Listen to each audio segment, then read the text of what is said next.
New York Giants head coach Brian Daboll confirmed on Monday morning what was feared Sunday evening when Daniel Jones went down with a non-contact knee injury. Daboll confirmed that Jones has a torn ACL and that his 2023-2024 season is now over. Ed Valentine of Big Blue View here with your Valentine's Views podcast. We're live on YouTube. Please like, share, and subscribe on YouTube if you want to support the channel. And also, if you're listening to the taped version of our show across the Big Blue View podcast network, please subscribe wherever you listen to podcasts there as well. Also, please drop your comments, drop your questions into the stream. I'll try to get to some of those. If you guys have anything you want me to consider, you want me to talk about as we try to unfold the different layers of the impact of Daniel Jones' injury here on today's show. All right, first and foremost, before we get into anything about the future for the Giants, just a quick word. I feel awful for Daniel Jones. This 9-game stretch coming up with him coming back from his neck injury was a critical one for him, was a critical one for his future as the Giants franchise quarterback. I wrote last week that obviously the Giants have been scouting quarterbacks. Obviously, we've seen the photos of Joe Shane watching Michael Penix of Washington and Caleb Williams of USC. We've heard the reports that he was in Michigan to watch J.J. McCarthy.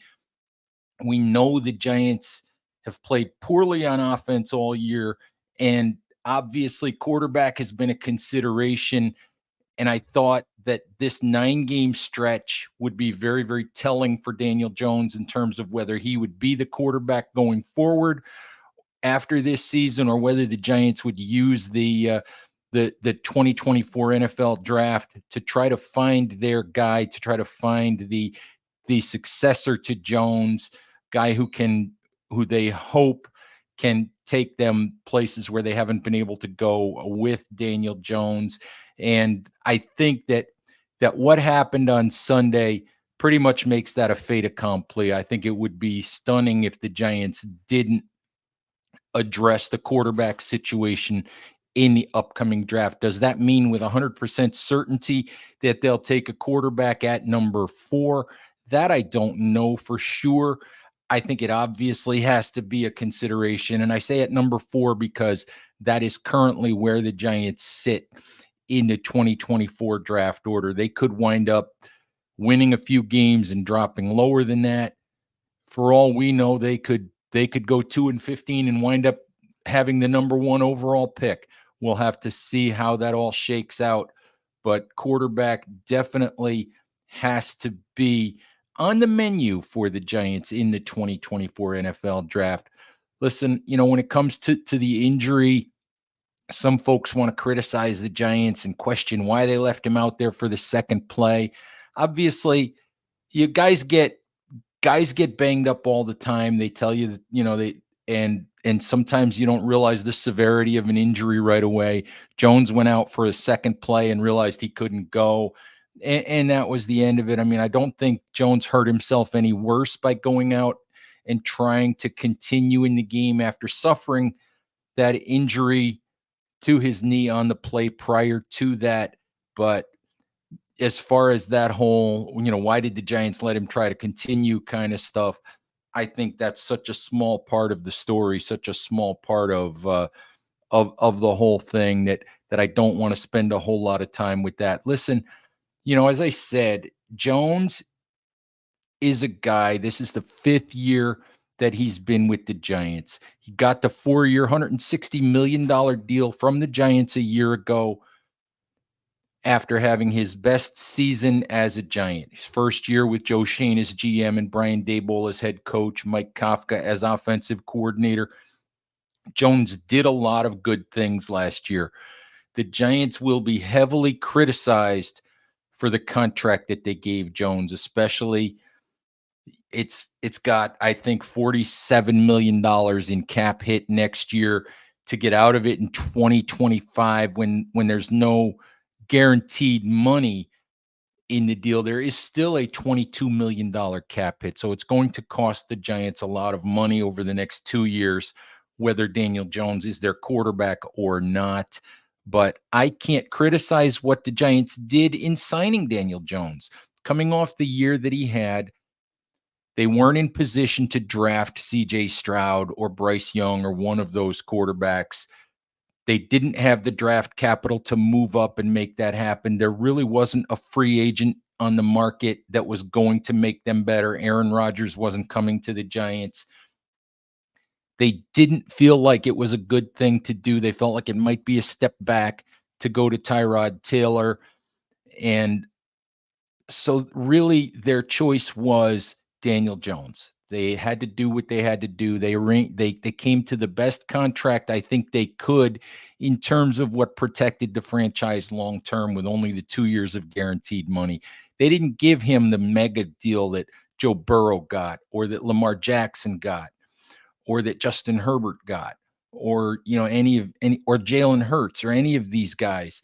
They gave him what, to be honest, by quarterback standards, is a fairly modest contract, at least in terms of the year's worth of commitment. So I still can't kill the Giants. I can't kill Joe Shane for that. I think he did what he had to do. I think he did what was right at the time. Let's see here. As we're live, we have a couple of questions that rolled in. Let's see what there is here. If we take a top quarterback in the 2024 draft, do you think we will keep him, meaning Jones, on the roster? I think, considering the financial ramifications, I really don't think the Giants have a choice. I think that coming off the knee injury, we don't know if there was any other damage. We don't know exactly what the timeline for recovery is going to be.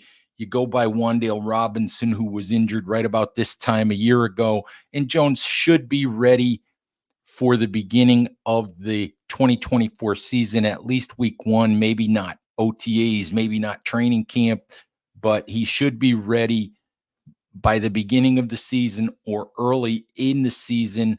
So I think he'll be a Giant next year. I don't think anyone is going to trade for Jones coming off that injury and based on the performance that we saw in 2023.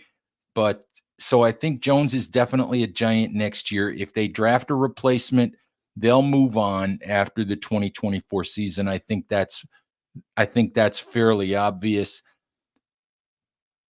I do think that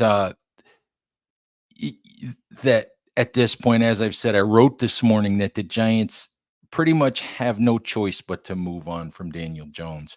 I feel bad for Jones in some ways. Number 6 overall pick in 2019. Maybe he should have been that pick. Maybe he shouldn't have been that pick. I always defended Dave Gettleman for making that pick for the simple reason that when you think you can get a franchise quarterback, when you think you've identified your guy, you go ahead and you get that guy, especially if you have a need at quarterback. You go ahead and you make that move. Maybe it works, maybe it doesn't. In the case of Daniel Jones, I think over what we've seen now as a 5-year period, which is plenty of runway to make a decision, it just hasn't worked. Some of that is Daniel Jones' fault. He has some shortcomings. He is occasionally he'll do some head scratching things in the pocket. This year he has had a little bit of happy feet. His decision making is sometimes questionable. His processing is sometimes questionable. But much of what has happened with Daniel Jones is not his fault. The number of head coaches, the number of general managers the Giants have been through during his reign, the amount of offensive line coaches, the lack of talent around him for much of his time as Giants quarterback, the injuries around him, both to himself and to others, are things that were all, beyond his control. But I think that at some point, even Jones supporters, and I would put myself in that category, as I wrote on Monday at Big Blue View. At some point, you have to raise the white flag. At some point, you have to realize this is just not going to work. It's time to go in another direction. It's time for the Giants to do something different. So I would be very, very surprised if the Giants don't address getting a quarterback of the future here in the 2024 NFL draft. So I think that's pretty much a fait accompli. I think when you look at the next 8 games for the Giants, it's we're back in the Mike Glennon, Jake Fromm kind of situation for the Giants. Tommy DeVito did a decent job. He did what he could on Sunday. He's probably going to be the starting quarterback for the foreseeable future. Matt Barkley will be added to the 53-man roster. The Giants will have to go out and probably grab a young quarterback off of another team's practice squad, or grab a veteran free agent. My gut feeling, my preference would be go out and get a young guy off a practice squad. See if you can maybe, get catch lightning in a bottle. See if you can find a guy, after you work with him for a couple of months, see if you think you've stumbled across a guy who could be at least a capable backup for you going forward for the next couple of seasons, rather than another, Matt Barkley-esque veteran who's really just filling a roster spot for the time being. But really, really dark time for the Giants. We'll be doing a lot at Big Blue View on quarterbacks coming up. Chris Flum of Big Blue View is going to be looking at doing an overview of the of the quarterback class in the 2024 draft. That's not going to be a real deep dive. That's going to be a get to know who these guys are beyond Caleb Williams and Drake May and the first couple of guys. Just give you some names to look at, names to consider, names to study if you haven't been doing that already. But I look at the next 8 games for the Giants, and unfortunately they're playing out the string. Unfortunately, it's Tommy DeVito, Matt Barkley time. Unfortunately, it's time to worry about whether or not the locker room's going to fracture. It's time for guys to worry about whether they're going to be Giants next year, whether they're going to be cut loose, whether where they're going to be a year from now. So it's at that point in the season where the Giants are playing for nothing, except guys are playing for their futures. Guys are playing to protect themselves. And we already saw over the weekend safety Xavier McKinney making some comments to Jordan Renan of ESPN about the idea that he feels like leaders in the Giants locker room aren't being listened to.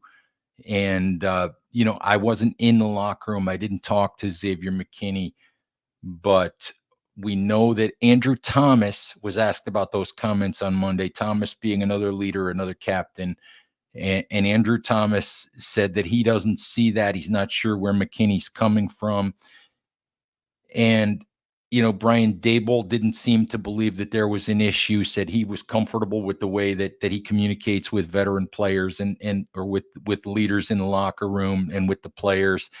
And I think it's interesting because a year ago, Brian Daboll was lauded for the way that he dealt with players. He was lauded for his aggressive decision-making, lauded as a relationship builder, as a communicator.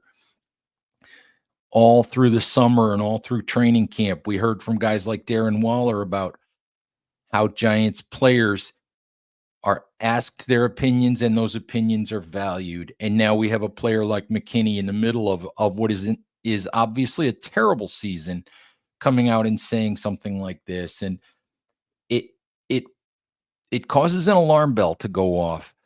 But I also wonder where Xavier McKinney is coming from in this. I mean, let's be honest. Xavier McKinney's in the final year of his rookie contract. Xavier McKinney has had one good season out of 4 with the Giants. Xavier McKinney has not been an impact player for the Giants in any way, shape, or form in the 2 years that Brian Daboll has been head coach and Wink Martindale has been defensive coordinator.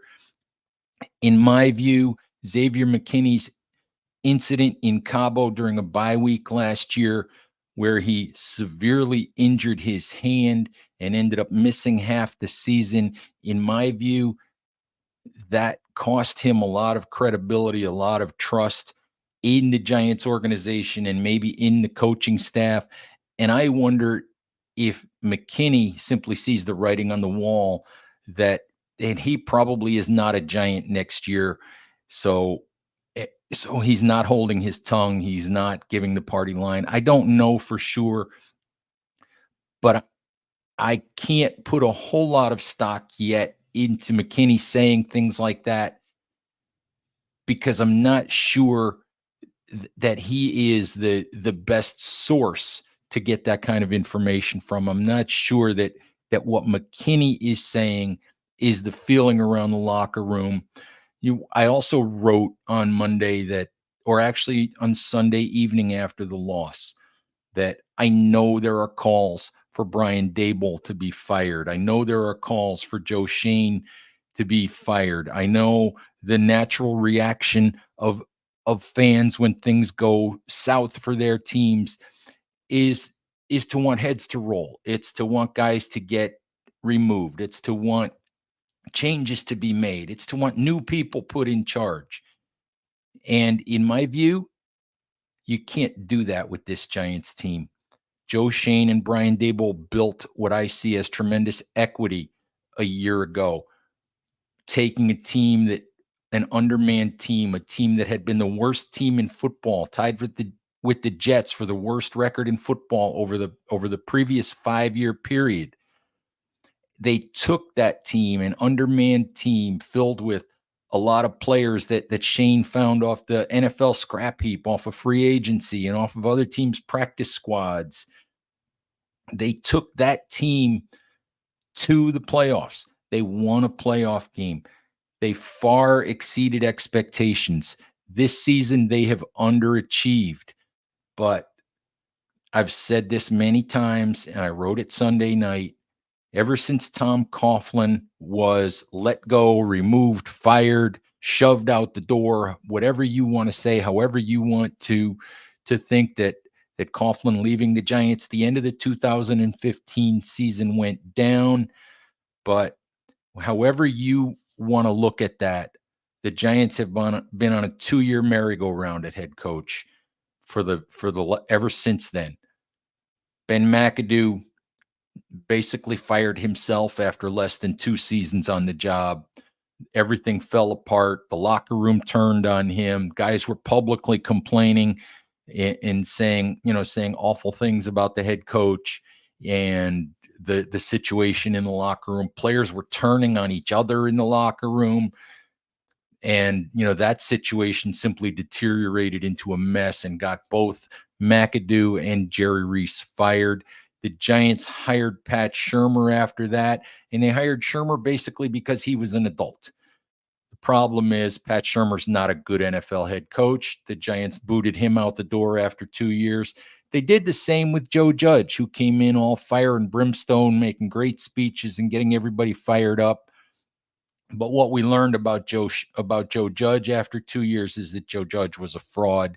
He was really a Bill Belichick wannabe who wasn't ready to be a head coach, wasn't ready to run his own organization. So the Giants need to get off this 2-year coaching hire merry-go-round. You're just not going to get anywhere when you keep doing that. I have a lot of qualms, a lot of criticisms of some of the decisions that Joe Schoen and Brian Daboll have made this season. Personnel decisions, in-game decisions, lots of things. I have questions about how they've handled some of their injured players. And yet I think that Joe Schoen is a talented, young, energetic general manager who has built a really good front office, has a really good connection with his head coach and his coaching staff. I think they know how to work together. They know how to go out and seek the talent that the current coaching staff wants, the type of players that the current coaching staff wants. I think it's a good front office and a good scouting staff that's in place. And I don't see any reason for Joe Shane to be in any trouble uh, in terms of being removed as GM. And I honestly feel the same way with Brian Daboll. I have some issues maybe with how some of the things were done in training camp with this constant rotation of linemen at the guard spots that I thought kind of left them somewhat unprepared in terms of cohesion on the offensive line to start the season. Maybe in retrospect, maybe the Giants simply knew that they didn't have the players that they really needed. I don't know, but there have been a lot of curious in-game decisions. There have been things like Dable, flipping a tablet in frustration in the direction of Daniel Jones, which wasn't a good look for the head coach. There have been things like some strange in-game decisions, some things where the Giants have maybe had 10 men on the field and have had to use timeouts that they shouldn't have had to use. Things that didn't happen last year. There's been a difference to me sometimes in Daboll's approach where he was an aggressive, go for broke kind of coach a year ago at times. This season he's been a little bit different. All of that aside, I still believe that Brian Daboll is and can be a good head coach for the New York Giants. I think he can be, I don't want to say he can be Coughlin, but I think he is an upgrade over anything that the Giants have had since Tom Coughlin. I think that he and Joe Shane deserve the right to continue to go forward, continue to try to build the New York Giants, continue to try to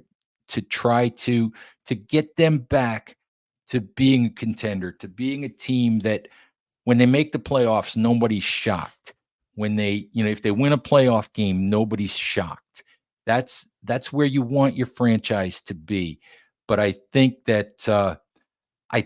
those two men deserve the opportunity to maybe draft their own quarterback, deserve a couple of years to try to dig the Giants out of this hole, try to build this roster, which still has a ton of holes in it, even though maybe the top end of the roster with some of the bigger names looks better. But I think that they deserve an opportunity to try to fix this. They deserve an opportunity to see this build, which I think we tried to acknowledge was still ongoing at the beginning of the season. They deserve an opportunity to continue to try to build this. And I think the Giants as a franchise, as an organization, need to give them that, because when you hire a new coach every 2 years, you just spin your wheels because you dump everybody on the roster, you start over again, you change schemes, you change philosophies, you change coaching staffs, and it just doesn't work. I think a couple more years with Dable, a couple more years with Shane. We'll see where it goes. Then we can have that conversation. But really, really rough day for the Giants. Really rough game to watch them get manhandled by a Raiders team that had only scored 20 points once in a game this season, put up 24 in the first half, put up 30 for the game. Just an embarrassing, another embarrassing effort, another embarrassing display by the Giants. But all of that, of course, overshadowed by the injury to Daniel Jones, season-ending torn ACL. We'll have a lot more coverage for you at Big Blue View of the Jones situation. We'll be diving into the quarterback prospects. We'll be giving you all the news and analysis of anything and everything about your New York Giants for the rest of the season and, into free agency, into the draft. So please stick with us as we give you everything that we can. Giants fans, I think that we've belabored this mess enough for today. So thank you as always for listening. Please stay safe out there. Take care of each other, and we'll talk to you soon. Bye-bye.